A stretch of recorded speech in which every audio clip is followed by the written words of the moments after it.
The world awoke to the news of Easter with profoundly moving and impactful announcements from the Vatican's heart. Only a few hours after he had appeared in front of thousands of people gathered in the iconic St. Peter's Square to take part in the solemn celebrations of the Easter Sunday, Pope Francisco, the 266 degrees leader of the Catholic Church, had passed away at the age of 88. Widely known for transforming the papacy with his unwavering humility, closeness to common people, and unwavering focus on the world's outcasts, the pontiff had returned, as the Cardinal Farrell heartily announced, to the Father's home. Today, we propose to thoroughly examine the last hours of the Father's life, the rich and symbolic traditions that have historically accompanied a father's death, and how Francisco, true to his unique and reformist nature, chose to change many of these centuries-old customs that had been upheld by generations.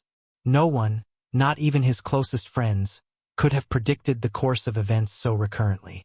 Just 24 hours before his death, Pope Francisco appeared in front of thousands of Catholics gathered in St. Peter Plaza to take part in the solemn funeral of the Easter Sunday. Even though it was clearly cold and was positioned on a row of streets, it was blessed with devotion to the masses, keeping the children safe while slowly walking around the square in his Pope Mobile. On several occasions, it was used to bend the children who were approaching it with tenderness. Easter's message, read aloud by an assistant while he watched quietly and calmly from his seat, was a clear and urgent call for peace in places like Gaza and Ukraine, bringing to light without reservation the great death toll that has occurred in many international conflicts. These words, spoken in such a sacred setting, would be their final public statement addressed to the inner world. Only 1 hour later, on the local time of Easter's moons, between 7 and 35, Pope Francis passed away at the Vatican. The pontiff's health, which had been a source of worry for months, had been visibly declining since February, when he was admitted to the hospital due to a severe pneumonia that affected both lungs. This condition was brought on by an earlier operation that involved the partial removal of one of his lungs, which he had undergone in his youth in Argentina.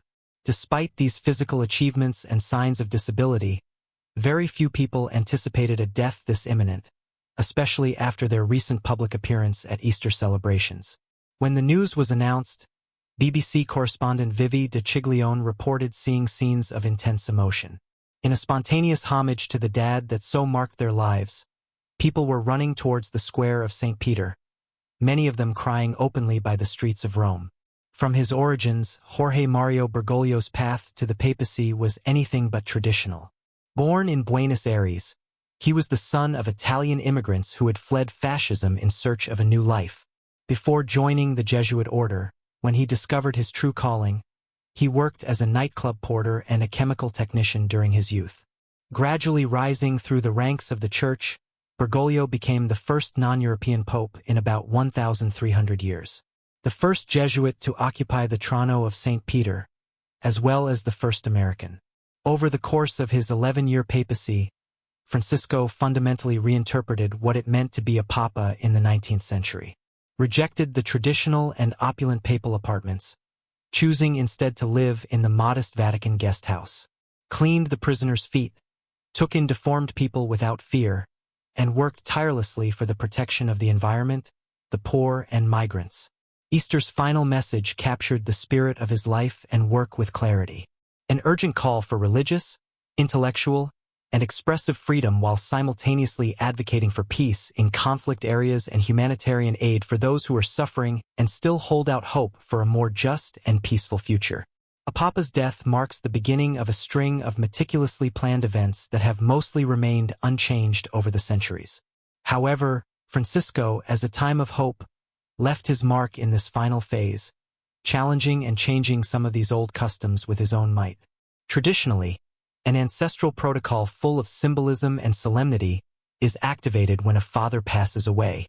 Camerlengo, also known as Chamberlain, is responsible for formally verifying the pontiff's death.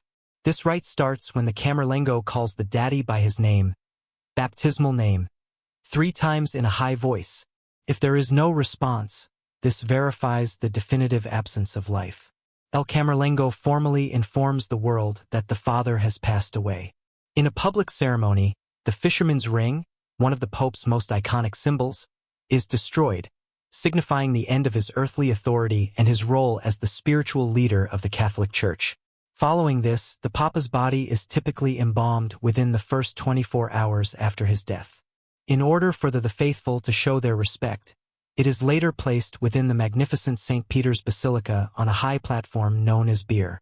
Traditionally, Papas have been encased in a trio of cypress, lead, and roble, each of which symbolizes a different facet of the papal role, such as humility, permanence, and dignity. However, because of his simple, austere, and profoundly human style, Francisco made the decision to significantly alter these ancient customs. Plans to have his burial and his life be significantly less elaborated were approved in keeping with his humble life.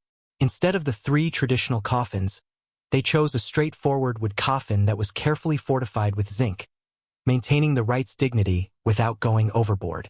Additionally, they stopped displaying their bodies on a bier. His body will remain inside the coffin in its place, with the lid removed for a set period of time, allowing the clients to approach him and be respectfully and appropriately dismissed. Perhaps the most significant and symbolic of all is that Francisco will be the first pope to be admitted outside of the Vatican in over a century. Instead of being buried beside his ancestors in the Vatican grottos, which are located beneath the Basilica of St. Peter, his last resting place will be the Basilica of St. Mary Major. This is one of Rome's 4 most important popes, and their choice is not taken lightly. It reflects Francisco's deep and unwavering devotion to the Virgin Mary and his sincere want to remain symbolically close to the Rome community, even after death. The basilica location in the center of the city makes it accessible to everyone who want to pay their respects. It is an open, living, and close-by place that is well suited for a father who dedicated his life to bringing the church closer to his own dead, opening it to the margins of society, the dead, the poor, and the excluded. They started receiving tributes from all corners of the world as soon as word of their death spread throughout the entire planet. Regardless of his faith, ideology, or political affiliation, world leaders acknowledged Francisco's transcendental influence on world issues during his lifetime. Ursula von der Leyen, the president of the European Commission, emphasized how Francisco's humility, integrity, and love for the most fortunate inspired millions of people, including more members of the Catholic Church. Giorgia Meloni, Italy's first minister, stated that she had the privilege of enjoying her personal friendship and added that the Papa had made a call to the world to have the courage to cambiare de rumbo. The Vice President of the United States, J.D. Vance, who had just met Francisco a few hours before his death, said that he was in the hearts of the millions of Christians around the world who loved him very much. Stephen Cottrell, the Archbishop of York, also shared his memories, describing him as a man who was truly sane but also incredibly human, inventive, lively, and pleasant to deal with. The Collegio de Cardinals will meet in Rome in the coming days to begin the process of choosing Francisco's successor, known as the Conclave. After an official mourning period of 9 days, the cardinals will enter the Sistine Chapel, where they will remain completely isolated from the outside world until they elect, by a majority of 2/3, the new pope who will lead the Catholic Church in the next chapter of its history. When the conclave finally makes a decision, an unambiguous signal will appear in the sky over Rome. White smoke saldra de la Sistine Chapel Chimenea, signifying that the cardinals have chosen a new pope. The historical and anticipated announcement, "We have Papa," or "We have Papa," will then reverberate with force in the St. Peter's Square, evoking applause, cries, and prayer from the gathered multitude. At that point, a new chapter for the Catholic Church will begin.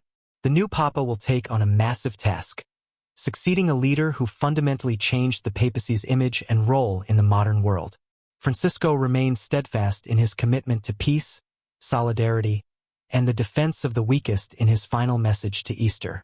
Their death, which took place at Easter's time and in full celebration, an occasion that draws millions of pilgrims to Rome in search of forgiveness and spiritual renewal, adds an even more intense emotional dimension to a day that is profoundly sorrowful. With his humility, honesty, and emphasis on inclusivity, Pope Francisco, who once said, "I come from the end of the world," not only changed the Catholic Church's hierarchy but also treated believers and non-believers equally. As the people of St. Peter sit in silence and the faithful gather for public vigils, misas, and farewells, Francisco leaves behind a spiritual and social legacy that encourages everyone to reflect. In other words, we must build bridges, not kill, and never forget those who live in the margins, who are frequently disregarded by society. For a man who chose the name Francisco in honor of T. Francis of Assisi, the saint of the poor, the humble, and nature, his last journey reflected the same sense of awe, humility, and tenderness that characterized his father from the beginning. In death, as in life, Pope Francisco continued to teach about the true meaning of faith, spiritual leadership, and uninterrupted service. In the coming days, millions of people across the world will be watching, while the cardinals gather once more in the Sistine Chapel to celebrate the new pope's election. This spiritual leader will be known not only for leading the church but also for walking the courageous and transformative paths left by Francisco. The big question now is, how will the church continue to evolve in a world that is changing so drastically? Will the new pope be able to maintain the openness and closeness to the people that defined his predecessor? We will be providing you with exclusive coverage of everything related to the pope's burial and the conclave's historical process. Undoubtedly, this is a crucial time not only for Catholics but also for our global society, which is in dire need of escapists and esperanzadors. We invite you to press the subscribe button right now if you find this view on the traditions of the Vatican and the influence of Francisco's legacy valuable. In this way, you can maintain this historical transition without losing any significant advancements. We would greatly appreciate it if you could share your thoughts with us below. Thank you. Comments are essential to making this message reach more people. Share this video with friends, family, or anyone else interested in this historical period, whether for religious, cultural, other fascinating reasons, as these centuries-old traditions continue to be practiced in our modern world. Thank you for joining us, for watching, and for being a part of this experience that is writing a new chapter in the history of the world and the Church. Until the next time.